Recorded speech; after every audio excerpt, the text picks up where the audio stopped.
Hi guys, I'm Shmee, hello to you and welcome back to the channel where today you join me in Texas to take a look at the Mercedes AMG E53 Coupe. Now the 53 designations represent Mercedes' new engine. It's a 3-litre inline-6 with EQ boost technology, and today we'll take a good look at the car inside and out, as well as taking it for a drive to see what it's like. I'd also like to discuss a bit the sheer variety of options as a customer from the AMG lineup. Based on this platform alone, you have the E Class, the CLS, the AMG GT 4-door, as well as a whole host of different engines in the form of the 43s, the 53s, the 63s, and the 63S. It's a little bit confusing, but let's get into it in more detail as we discover the new E53. There is no question that this is a very good looking car, particularly in the hyacinth red metallic paintwork of the car in front of us, glistening away in today's bright sunshine. Now the E-Class is available in 4 different body styles. You have the Coupe and Convertible for the 2 doors, and then of course the Saloon and the Estate. Now I really like this shape, the way the roofline swoops down towards the rear. You get a mix of the smoothness and gentle curves with some of the AMG and more aggressive styling cues mixed into it. Now the 53 designations carry their own distinguishing features different to those found on the 43s and the 63s. So for example, if we come around towards the rear, you'll notice the tailpipes that we have here, the 4 round tailpipes, as opposed to the trapezoid ones that you'd find on other models. But then just like other cars, you do have features like the boot lid spoiler on the back, larger wheels you'll find with the car when you order it, and if we come back around towards the front, there is also a different grille found on the various different models. So with the Mercedes Star in the center of it, this is the more, I would say, smarter finish. You have the chrome accents contrasting very nicely with the red paintwork on this car, also down towards the bottom. Of course, the bumper itself is enlarged. These features are visual as opposed to actually for cooling through the car. They're closed up, they aren't necessarily open, just the section in the middle that's actually open. If it was all open, that would just introduce more drag than was actually needed, but in this case, it's more about the styling. What I like the most about this car has to be what you find on the inside. The interior is a very, very nice place to be.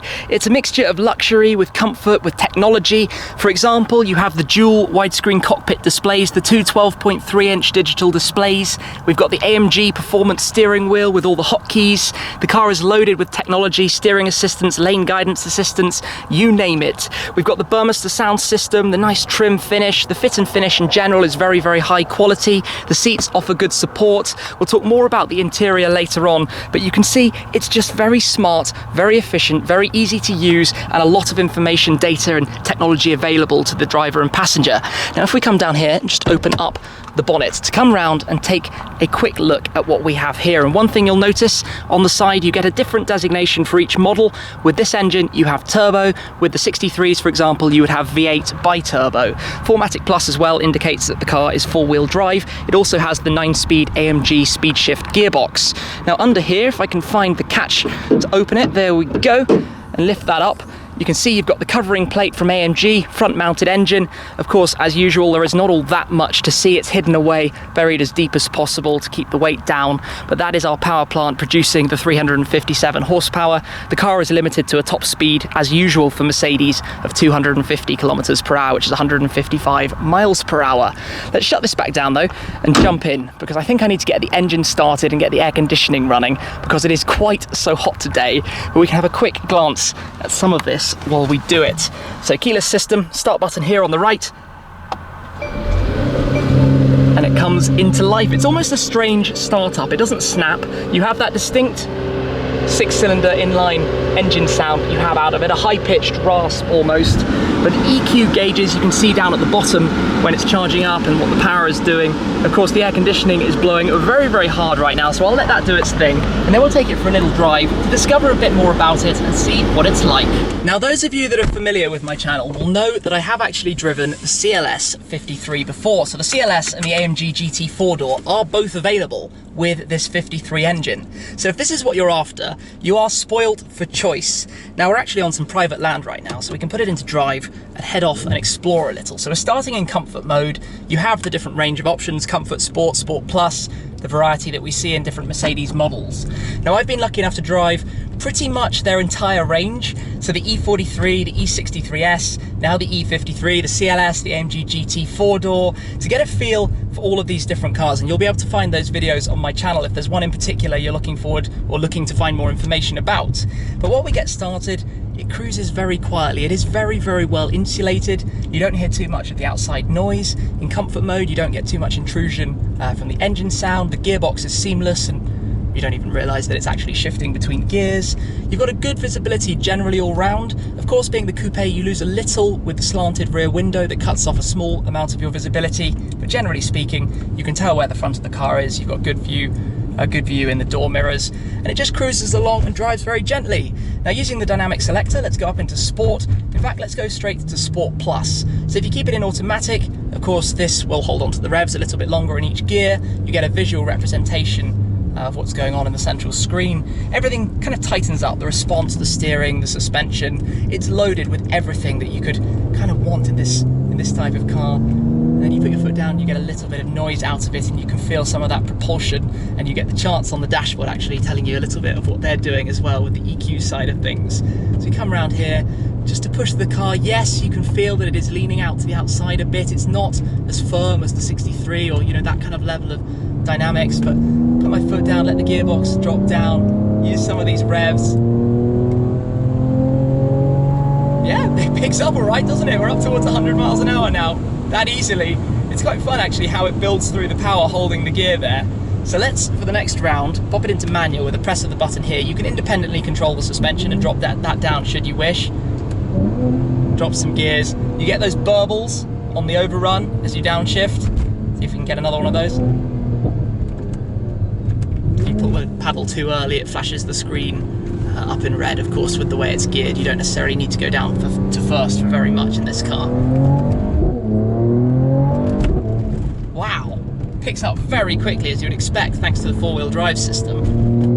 Traction there interrupting. And when you go to the red line, the screen flashes red as well. Now, what I tend to find with the 9 speeds is that you don't really want to be doing it manually because you find yourself going up and down gears so frequently. You should better let the car just take over and do it itself because, well, the computer is programmed to do this, and it's programmed in a very good way, it has to be said. They really do nail it when it comes to getting this right. So let's just head back round, enjoying this while we go, towards the open runway where we can do a standing start to really put it through its paces. Hard on the brakes, we've got good stopping power. Now, this might not be the 63, so it's not quite as dynamic, and nor am I treating this as a full-on racetrack, but it certainly does handle pretty well. But let's come to a standstill now to experience flat-out acceleration. So we're in Sport Plus, automatic mode. Basically, I'm just going to mash the throttle and away we go. So, foot down, off we go. You certainly get a violent shift in Sport Plus, you can feel that more. 60, 70, 80, I think we might get to 100 miles an hour, 90 miles per hour, and there we go, we've got 100 down the drag strip here. So it might not be the 63, but you do get a snap and a bark to it. Yes, it's not boisterous and shouty in the same way that the V8 engine is, but you do have some of the characteristics that we know from AMG engineered into the style and feel of this while you're driving. So you come down through the gears as well. Just enjoy some of the crackles on the overrun. Anywho, I should probably now get onto the highways. I've got a journey to drive from Houston over towards Austin, and we'll experience what it's like, I guess, in a more relaxed and normal environment, as opposed to pushing it on hard around a bit of a racetrack. Cruising then on the interstate, I've got a very long and very straight drive ahead of me, but this is where we can use the adaptive cruise control. Turn that on, set it to the speed limit of 75 miles per hour, so of course the radar sensor will pick up if I catch up with a slower vehicle in front and brake us a little bit. It also adjusts to the speed limit, so when it knows the speed limit, let's say, goes down to 65, it will automatically slow down the car as well. We can also turn on the steering assist and the lane guidance assistance, so if I take my hands off the wheel now, the car will gently steer itself, or as I've kind of learned the more I've been using this, if you do hold your hands on the wheel and just drive normally, basically it relaxes the muscles in your arm a little bit, so for very long drives it's actually quite comfortable just to have the car gently make those movements for you, even more relaxing than otherwise. I know that's such a very, very small and insignificant thing, but it does actually make a difference in long journeys, which is what a car like this is for. You know, this is a car that I think will spend most of its time doing this kind of driving as opposed to the track side of things, but being an AMG, it is at home there. It's more about being relaxed when you get out at the end of a long journey. We've got decent space in the back for additional passengers. Of course, there's the luggage capacity of the boot. You have things like the warning in the door mirrors when you go past a vehicle if you indicate. So if you indicate to move when there's a vehicle right there, it beeps away at you just to let you know that it's not safe. Otherwise, you have a light that will flash at you as well. Things that, again, you find across the Mercedes range. All these creature comforts add together to give you the driving experience. When it comes to the dashboard, you can cycle through all sorts of different screens. So you can go and change this and have it however you want to have it. You've got the AMG performance charts where you can see the boost gauges. You can go through this and you've got the G-force sensors, your driving modes, just about everything.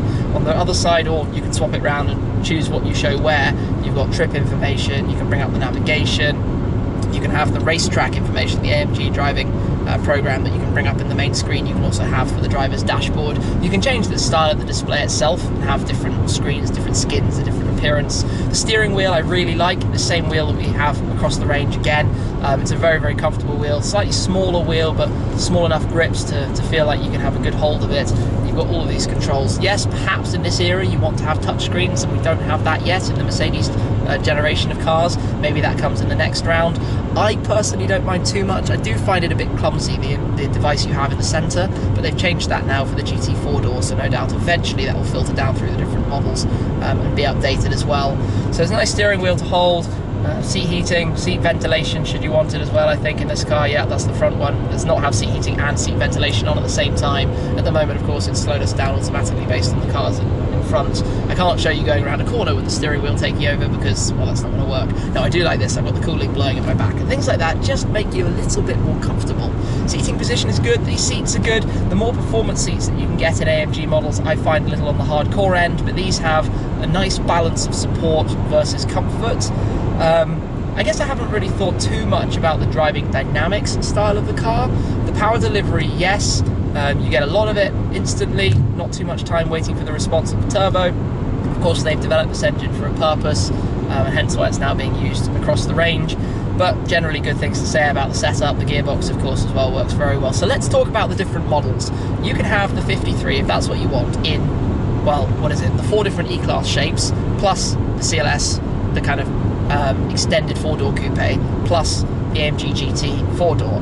Now, slightly different characteristics, but overall very similar. Long wheelbase, fun cars to drive, luxurious interior. Yes, the GT 4-door is probably at the top in terms of dynamics. The CLS is slightly above in terms of interior. It's more of an S-Class style interior on the E-Class platform. But at the end of the day, there are loads of them. Which shape would you like? Which of the 6 different bodies for this engine would you like? Would you like this engine, or would you like the 43, which you can also have in all of the different body styles? The 63 and the 63S are only available in the E and the GT 4-door. You can't have a 63S CLS. But at the end of the day, AMG stood for the pinnacle, the flagship in terms of driving performance of Mercedes-Benz models, and now it's almost being used for such a variety. And you can have the AMG body kit on the lower models as well, the more regular engines. Is that what the brand was about? Has it therefore been a little diluted?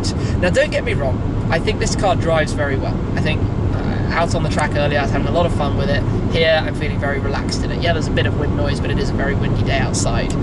However, shouldn't it just be the 63S? Not even the 63 or the 53 or the 43? Is it too much? Was introducing just the 43 maybe the step they should have done? I feel like, you know, this engine used to be called the 350 or the 300 or whatever it was, or, you know, in the lineup.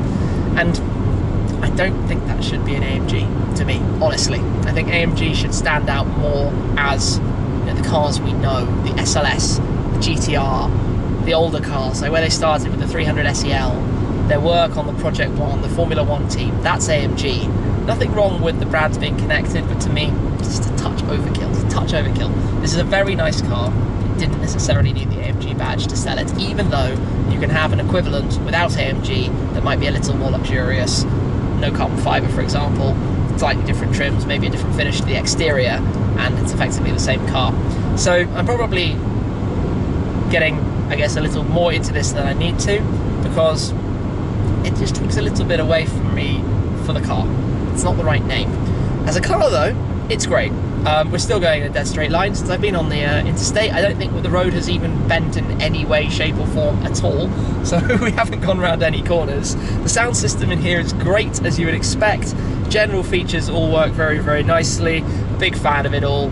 Nothing to really complain about at all. So let me continue with my journey, and there will also be more to show you on the interior in terms of how it all works here. I've made it to my destination, so let me give you a more detailed run through of the interior inside the E53. Now this is really a very, very nice place to be. From the materials, for example, the carbon fibre that runs the full length of the dashboard and in towards the door cards too, to the finish of the various buttons and toggles. These air vents in the centre are very nice, and of course the dual digital displays. Now I had a quick play through some of this while I was driving, but you have the touch controls on either side of the steering wheel. So the left side does the driver display, the right side does the centre navigation system screen, the infotainment that you have there, and it's really, really good. I love how you can configure, you can show what you want. So for example, selecting on the left side here to have the AMG displays, go over towards the right side where you could cycle it through and maybe bring up your navigation and have that kind of thing showing the direction of travel, whatever's set. If you have a navigation destination set, it changes what it shows you on the right side.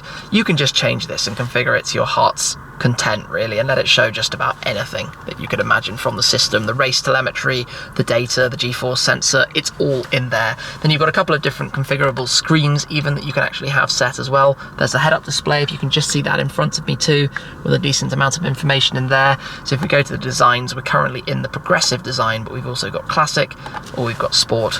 You can see how the appearance changes when you cycle through those. Just to start over towards the left, the seat controls with the 3 memory functions, you can move them in many different ways, including the front rest. You've got the seat heating and the seat cooling, the ventilation. I really like it, it works very well. I've had cars before where it hasn't worked too well. In here, instant response, very, very nice. The Burmester sound system, loads of speakers tucked in all around the car, sounds fantastic. Lots of credit to that. Down below, lock, unlock, you've got your windows and your mirror controls. You can fold in the door mirrors as well. And we've got carbon fibre mirrors on this car, which look very nice, so that works. You've got the button down here to open up the boot, the handbrake control, your light toggles, the assistance systems, so the steering assist, lane assist, to turn off the parking sensors, the head-up display, and to raise and lower the suspension, because we have air suspension in this car, and it's actually just started itself back up again, because obviously we're idling and the air conditioning is running at the moment. It was on stop-start. Then you've got the stalk for the lights and wipers. On the steering wheel, more controls to do with your adaptive cruise control to change the speed, the distance to the vehicle in front. On the right-hand side is where you control the main central screen, so if you go back to home with that, you can cycle then through here to go to different settings and the like, and change various things depending how you'd like them. And in vehicle settings, you've got your seats, your climate control, your energizing comfort control, which is where it will integrate the climate control, the seat massages, the fragrance dispenser, everything to give you a mood or an atmosphere.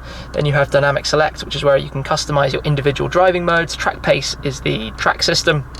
And then you can see lights and just about anything you want to change. You can do it all in there, and your volume and media controls as well. Then to continue down, all of your usual climate control buttons, your clock in the center with some hotkeys here just to help you get to things a little bit quicker. Beneath that, we've got a storage bucket with like the charging pad where you just put your phone in. There's a USB port, you can hear that just started charging. There's a socket here to put the key, which is quite nice. I'll just grab the key just so you can see that. Quite a small little piece that will tuck in there.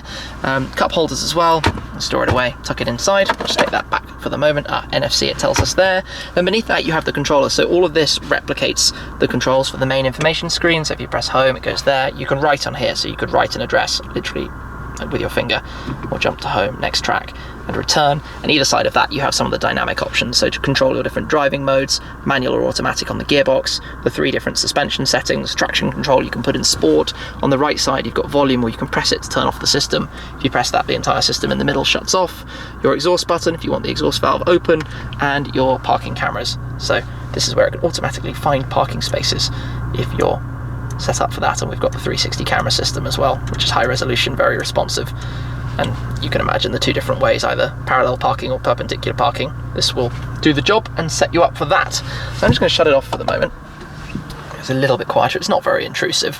Same controls all there for the passenger, the seat, sporty seat, nice finish with the red stitching we have here, the perforation of course for the ventilation, even speakers tucked in down there. And I want to show you in the back and also in the boot, so let's just open that while we're here. Jump on out, don't forget your key, I've got it in my hand as you've just heard. So if we fold the seat forward, pull the lever, automated seat. When you close the door, the seatbelt is actually fed to you. It pulls this forward. Back here, you've got some storage pouches actually that you can reach from the front. Seats, generally decent space. Let me just take a climb in here. You can see the red seat belts too. And pull the seat back in front of me just so we can gauge the amount of space that's available. This will come back to the position in which I was driving it. So yeah, actually quite pleasantly comfortable, more than I expected. We've also got a sunroof in here. I haven't had it open because of how hot it has been today. Obviously that can be controlled from up top.